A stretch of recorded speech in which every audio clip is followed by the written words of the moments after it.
live, the more I'm alive. The older I get, the more I find. It ain't how long it is, it's how well it's lived. It's the journey, it's the ride. The longer I live, the more I'm alive. The longer I live, the more I learn how to just be patient, wait my turn. We all got dreams to chase, it ain't a race, ain't about. Well, folks, that was the new single, The Longer I Live, with Aaron Goodvin and Ryan Kinder. And Aaron is on the line now. How you doing, man? I am so good. So good. You're looking really good, man. And it's been a while. It's been about probably 15 months, something like that, since we last spoke. Yeah, it has been. And you've been a busy chappy, haven't you? I mean, there's lots of things going on. And congratulations on the single as well, because every time the airplay I've been playing on some of my Thank you so much. the feedback has been brilliant. And I say Ryan is a great artist in his own right as well. So how did that come about where you two got together? Yeah, it's kind of super random. I first saw Ryan play. He had a record deal in Warner here in Nashville, and he did a show with it was kind of like a acoustic kind of in the round on the patio at Warner, and it was with like Frankie Ballard and a bunch of people that were I'm trying to remember. There was Frankie Ballard and there was somebody else up there. But Ryan, stylistically, you know, for me, I just became a huge fan of his. And then you kind of fast forward a few years, and the next thing is where he's managed by someone who also managed a Canadian artist. And of course, that manager and I just got into it one night about talking about the Canadian industry, and you know, he's managing somebody from there, and he's like, I got issues with a bunch of this stuff, and I was like, well, let's talk about your, you know, because there's just a lot of different rules, a lot of different things in between the American and Canadian markets, and he's like, I have some thoughts on that, and I was like, oh, that's interesting. So we just kind of became friends, and he said, well, you know, I manage Ryan Kinder. And I was like, you manage Ryan Kinder? Like, I was like, I love Ryan. I saw him, you know, play way back. And he's like, well, we got to get you guys together to write. And I was like, sign me up. So Ryan and I started writing songs. The Longer I Live is the second song, or second or third song we wrote. I can't remember now. And we just both love the song so much, you know, like it's very rare that two artists kind of get in the room and write something that we're literally just, we finished the first verse and we're trying not to screw it up, you know, like it was just and I can't remember there was kind of a turn of phrase, or somebody said something, the longer I live, the more I die, or something, and which was a joke, and I said the more I'm alive, and so then we just kind of started writing it, and it was such a cool experience to write that song with Ryan and another artist. And Ryan and I are kind of like, it's really funny because we have two separate kind of audiences. You know, my primary audience is in Canada, even though I have a lot of US fans. I've got a lot of Canadian fans, and then, you know, he's got a lot of US fans. And so it just seemed like the right thing, you know, and we were like, let's go record this thing. And we've just, you know, we've loved working together, and Ryan is a super great talent. And the video of this song is literally like my favorite video I've ever made. So I don't know what I'm gonna do. I just put Ryan in all my videos. I don't know what to do, but it's pretty awesome, and we're really excited about the song. It seems to be doing well. So Yeah, I quite agree. I mean, it is a brilliant video, but I think you've got one more video that supersedes that you've just put on Facebook. What are you doing dancing on the porch, man? What's Oh my God.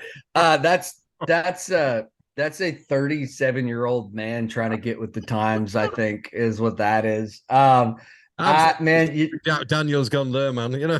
Well, it's so funny. It's so funny because like a lot of people, like one of the things that we hear at shows all the time is like people are like, you're so funny. Like like you're a funny guy and you should do more of that. You know, like we want more of that, you know? And so this is my simple attempt at trying to get attention, I think. I don't know.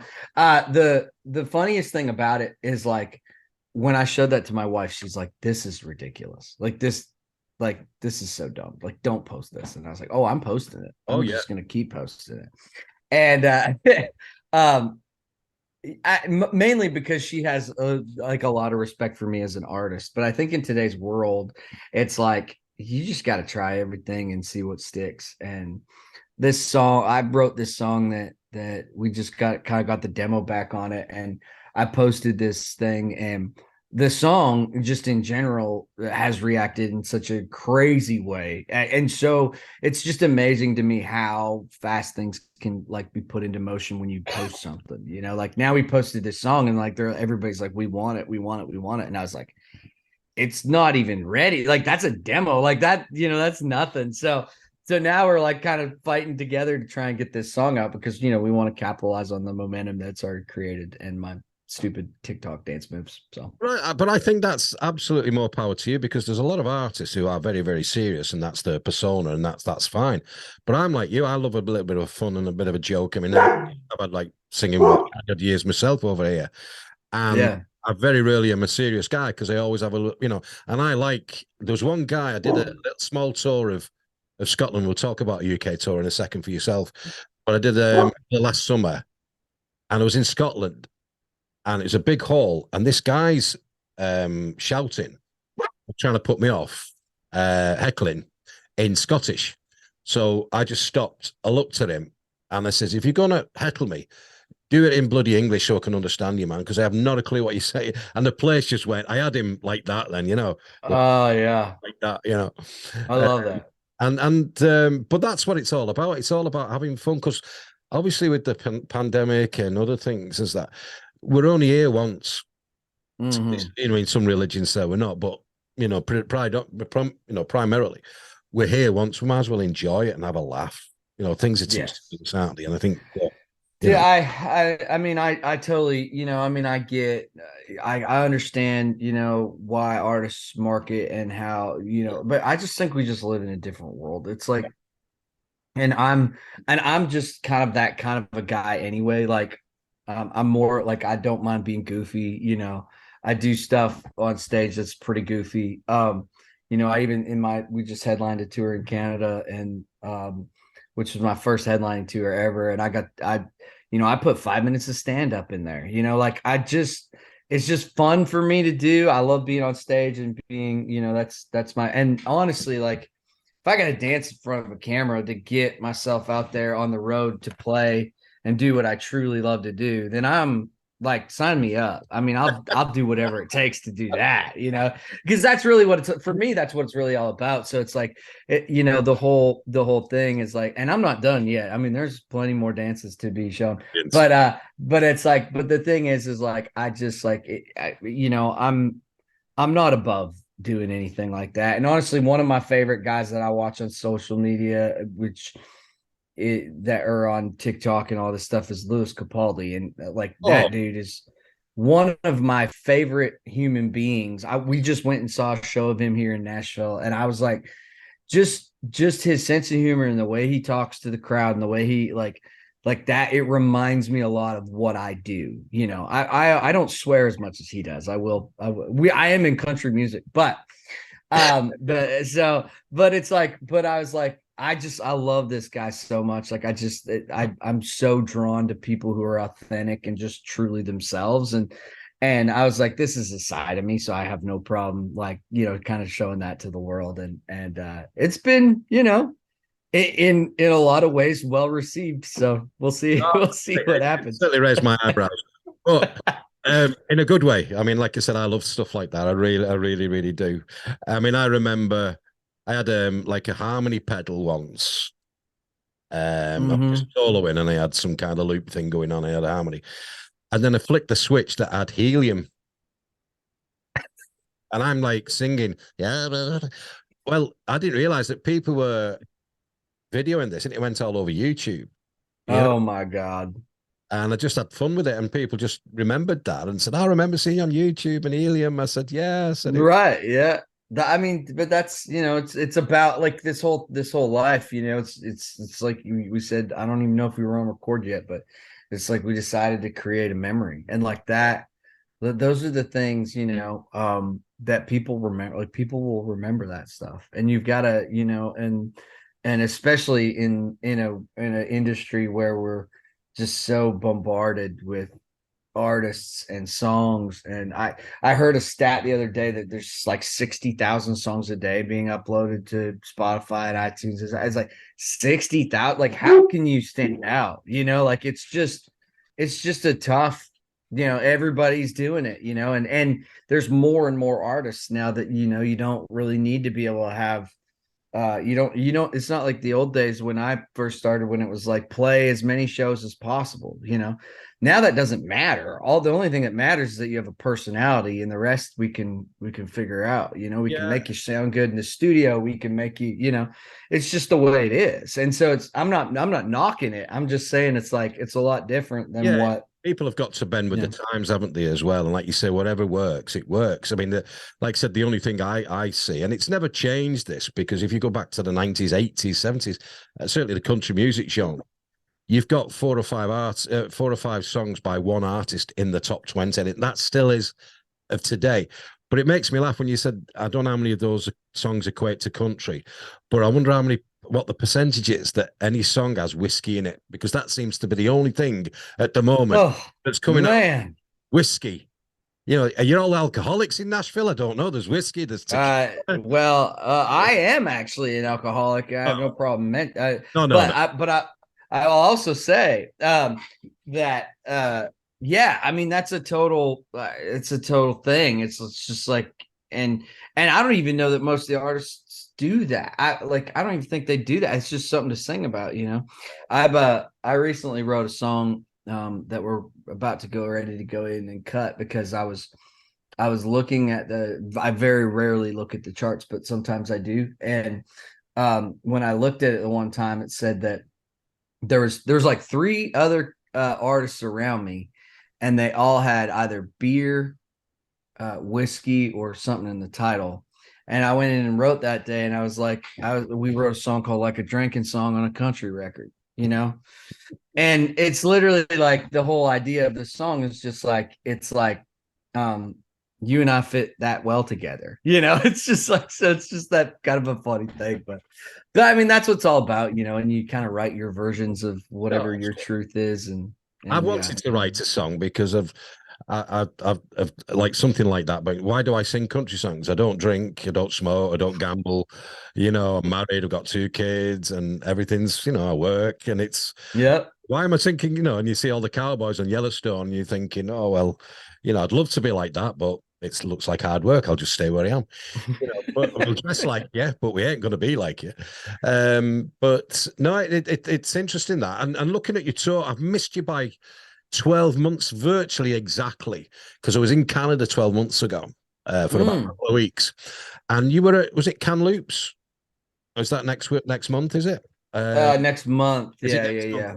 I know I stayed over in Kamloops, but that was a few years ago on the sort of Rocky Mountain Railroad thing. We sort of Oh yeah. over there, like before we went to Jasper and Banff and all that. But last year we did the Ontario, sort of Niagara to Yeah. Quebec kind of thing. That was good. Yep. I found a country That, music bar in Toronto. Was it the Rock and Roll Saloon?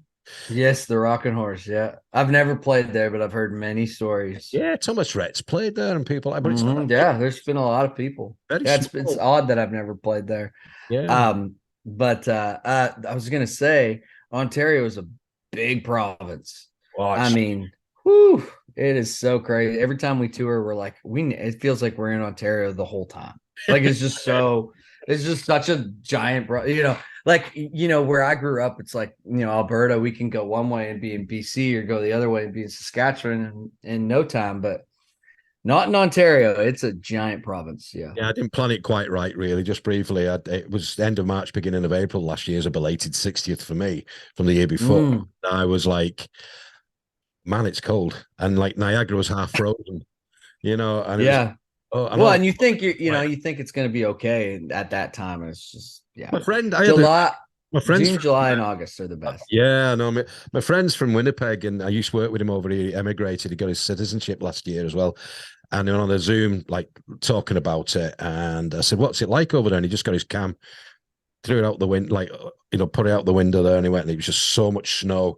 And I said, Oh, "Are you going to be around in a couple of weeks when I come over to Toronto?" Because I knew he worked over there sometimes. He went, "No," yeah. and he said, "I'll be in Florida for a month." He said, "It's too cold," and he was sending me photographs of Florida. I'm sending him photographs of Mont-Saint Falls in Quebec, and it's all frozen. It's all frozen. Oh my Yeah, gosh. it was, Crazy. It's but crazy, man.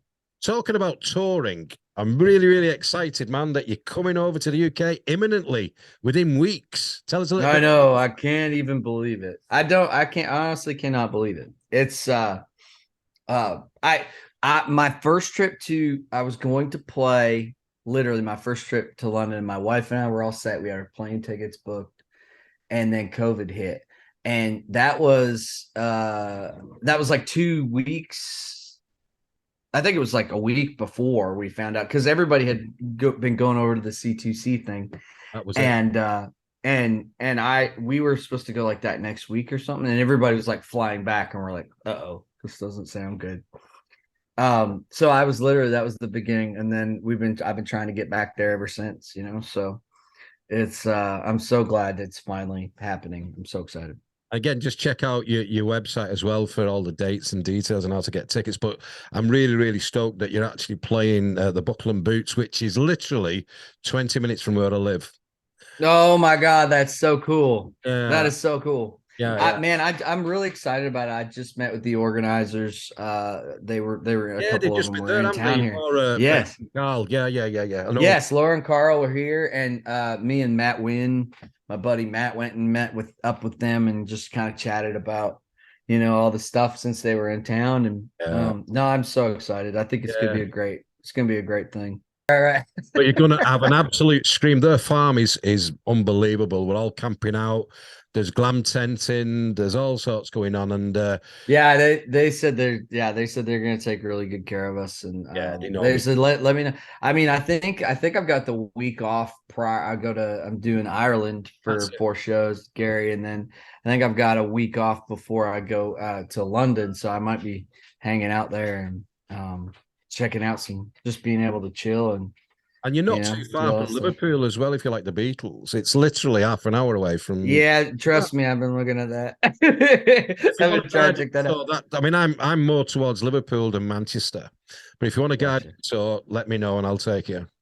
Oh man, Yeah, I because think that I'm would a be Beatles amazing. nut. I've been brought up on the Beatles, and I yeah, totally get it. Well, if I went there and I was that close, I would regret not just going to check all that out. it'll So be fine. But yeah. like I said, Gary's a great guy, Gary Quinn, and he's got contacts everywhere, and he's always in Nashville or doing something. But he's a great guy. And but I said, don't get just watch him. That's all I'm going to say. Just watch him.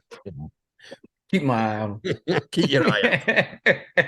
Apart from touring, apart from you, what else is happening? What can we see in the next sort of 6 to 8 months from you? Yeah, man, I mean we're still booking shows, and we've got I know we're putting together some final touches on another headline tour in Canada. Obviously I'm going to be over in the UK for 3 weeks. At some point I'd love to bring my band over there and do a tour, and so this is kind of like for us is like just getting in the door and kind of building a fan base over there, and seeing what we can do with the music over there in the UK. And it's just more of the same, man, making records and putting them out. And we're gonna have a new single out here. Sounds like in a very short period of time. And so we're really excited about new music. And it's such a different world with how music comes out. We're pretty single driven these days, so it's kind of like I'm used to making records, and I would love to just go in and make a whole record, but it's just a strange world. We're just kind of in essence, we're kind of flying by the seat of our pants. When something reacts in a certain way, we're like, oh, we should put this out. So it's just very it's like that. But I do have plans to get in and record a bunch of music and put it out. And I certainly have I mean, I've sat at home for most of COVID and stuff, so I've got a lot of songs to go in and do. And yeah, man, just more of the same, and all just to get out there and play, man. That's my whole thing.